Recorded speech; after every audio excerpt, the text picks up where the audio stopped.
अब देखो, आत्मा का सहयोग मन से होता है और मन का इंद्रियों से, फिर इंद्रियों को ज्ञान की प्राप्ति होती है, फिर जो वो ज्ञान है वो अल्टीमेटली किसको प्राप्त होगा, आत्मा को प्राप्त हो जाएगा। फिर हम बात करते हैं न्याय दर्शन की। अब न्याय दर्शन ने क्या बताया, कुछ नहीं, कि जो सभी इंद्रियों से ज्ञान एक साथ एक समय ना होना मन का लक्षण है।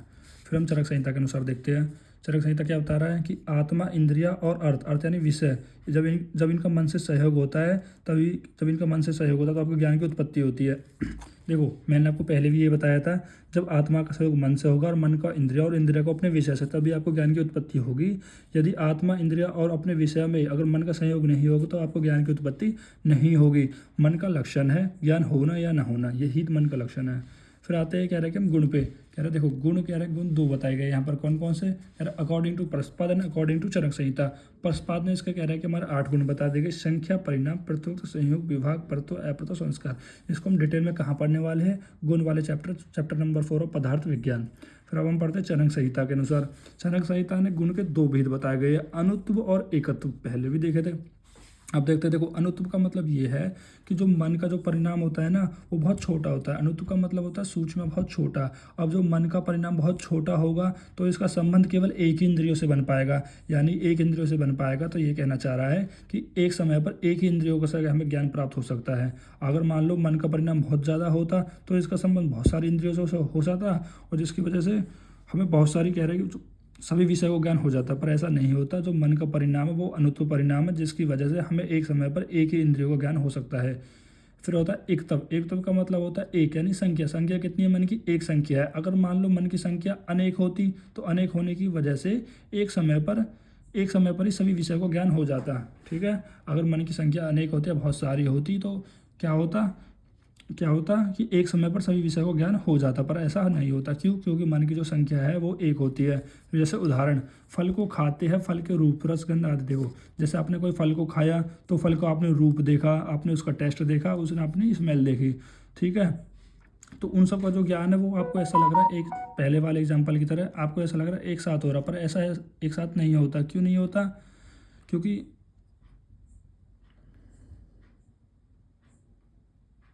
देखो, फल को खाते हैं, जब आप फल को खाओगे तो आपको फल को रूप दिखेगा, रस दिखेगा, गंध दिखेगा। ठीक है, और आपको ऐसा लगेगा जो ये सारे आपके विषयों को ज्ञान है, जैसे फल भी एक विषय है, रस भी एक विषय है, गंध भी एक विषय है, तो इन सभी विषय का ज्ञान आपको एक ही समय पर हो गया है। परंतु ऐसा नहीं होता। क्यों? क्योंकि आपको इसलिए लगता है क्योंकि इनके बीच का जो टाइम इंटरवल है वो बहुत कम है, तो जिसकी वजह, क्यों, आपने फल या खा गए, आपको ऐसा लगा, आपने उसको टच भी कर लिया, आपने स्मेल भी ले ली, आपने उसका रूप भी देख लिया। इसका कारण है मन का चंचल होना, तभी आपको इसलिए ऐसा लग रहा है कि आपको सभी जो विषयों का ज्ञान एक साथ हो गया है। फिर आता है आचार्य चक्रपाणी। आचार्य चक्रपाणी ने इनको प्रूफ किया है, कैसे कि उत्पत्तल शतपत्र भेदन न्याय। देखो, उत्पत्तल शतपत्र भेदन न्याय क्या बताया, कुछ नहीं है। हाथ लो, उस हाथ में 100 पत्ते रखो, 100 पत्ते, देखो मान लो ये हाथ है तो हाथ में 100 पत्ते रखे। अब 100 पत्ते रखे, ये सुई से कह रहा है कि आपने इसमें छेदन कर दिया गया, और आपको क्या लगेगा, 100 पत्ते में एक साथ छेद हो गया, मतलब 100 पत्ते एक साथ छेद दिए गए। पर ऐसा नहीं होगा। ऐसा इसलिए नहीं होगा, ऐसा आपको लगता है क्योंकि इनके पीछे टाइम इंटरवल बहुत कम है, इनकी वजह से आपको ऐसा लग रहा है कि सभी पत्तों एक साथ छिद गए हैं, परंतु ऐसा नहीं होता। फिर आता है दीर्घ सुशुक्ल न्याय। दीर्घ सुशुक्ल न्याय क्या होता है, कुछ नहीं है। आप पूड़ी लेनी है, पूड़ी ली, पूड़ी का आपने रस देखा, आपने उसका आप रूप देख लिया, रस देख लिया, फिर मृदुता देख ली, कठोरता देख ली, ठीक है, इसको स्नेह देख लिया, तो आपने क्या ली, पूड़ी ली और खा गए। आपको कैसे लगा कि आपको जितना भी विषय को ज्ञान है वो एक साथ ही हो गया, पर ऐसा नहीं होता। आपने पहले उसको देखा, देखने के बाद उसको हाथ से तोड़ा, फिर उसे खाया, तो उन सब का जो विषय ज्ञान अलग अलग समय पर हुआ है। फिर आते हैं अर्ध चक्र दर्शन न्याय। अर्ध चक्र दर्शन कुछ भी नहीं है। आपने एक डंडा लिया और इसमें आग लगाई और इसको क्या है, आकाश में गोल गोल गोल घुमा दिया, तो आपको क्या लगेगा, आकाश में क्या है, एक गोलाकार की तरफ कोई बॉल घूम रही है, परंतु ऐसा नहीं होता। क्यों? क्योंकि उसके पीछे टाइम इंटरवल बहुत कम है, उसकी वजह से आपको ऐसा लग रहा है। तो वो टाइम इंटरवल, तो यहाँ पर आचार्य चक्रपाणी ने न्याय बताए। फिर हम देखेंगे विषय के, मन के विषय। देखो, मन के विषय का कहने का क्या मतलब है। देखो, मन के विषय, मन के वो विषय है जिन्हें इंद्रिय की जरूरत नहीं होती। देखो, मन क्या कर रहा था, जब भी किसी विषय को ज्ञान की प्राप्ति के लिए इंद्रियों के साथ जुड़ता था।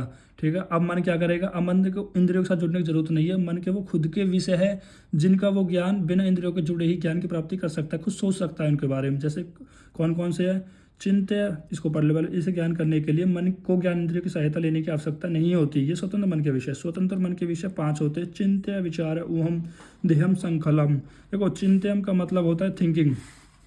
चिंतन का मतलब क्या, थिंकिंग। मतलब कोई चीज़ करनी है या नहीं करनी, ये होता है चिंतन। फिर आता है विचार्य, एनालिसिस, मतलब वो चीज़ कैसे करनी है, ठीक है, वो होता है विचार, एनालिसिस करना। फिर आता है ऊहम, उसका रीजन क्या है, इससे हमें क्या लाभ होगा, क्या लाभ नहीं होगा। फिर आता है ध्येयम, ध्येयम का मतलब होता है कंसंट्रेशन। फिर आता है संकल्प। देखो जैसे मान लो ये तीरंदाज होते हैं, वो क्या करते हैं, वो ऐसे निशाना लगाते हैं इस पर, मान लो ये निशाना लगाएंगे तो वो क्या करेंगे, पहले इस पर ध्यान लगाएंगे, कंसंट्रेट करेंगे, ठीक है, और फिर क्या करेंगे, जब इनको ध्यान लग जाएगा फिर वो संकल्प करेंगे, यानी उनको डिसाइडेड होगा मेरा ध्यान लग चुका है, अब मैं इस पर कह रहा है कि निशाना लगा सकता हूँ, अब संकल्प, अब वो चीज़ करनी है उसको, तो ये हो गया संकल्प। फिर आता है मन के कार्य, मन के 4 कार्य, इंद्रिय, विग्रह, स्वास्थ्य और ऊहम और विचार। देखो ऊहम और विचार तो कह रहे मन के विषय ही हो गए 2, और इंद्रिय विग्रह। अब इंद्रिय विग्रह को देखो, इंद्रिय विग्रह में क्या है, इंद्रिय विग्रह में ये है कि इंद्रियों को उनके विषय में जो इन्वॉल्व करता है वो क्या होता है, आपका मन होता है, और उस मन को क्या बोलते हैं, इंद्रिय विग्रह होते हैं। देखो इसका कहने का मतलब ये है, जैसे मुझे पढ़ना है, जैसे मुझे पढ़ना नहीं है, जैसे मैडम पढ़ा रही है, अब मेरा मन क्या करेगा, अब मेरा मतलब मेरी इंद्रिया करेंगी,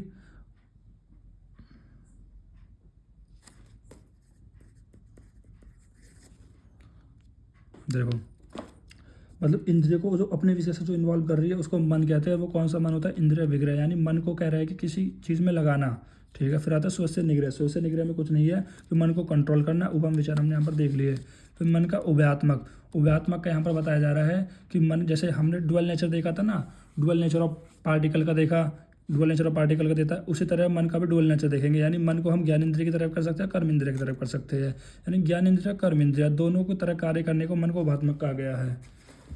अब देखो, अब इसको हम डिटेल कह रहे हैं कि इसमें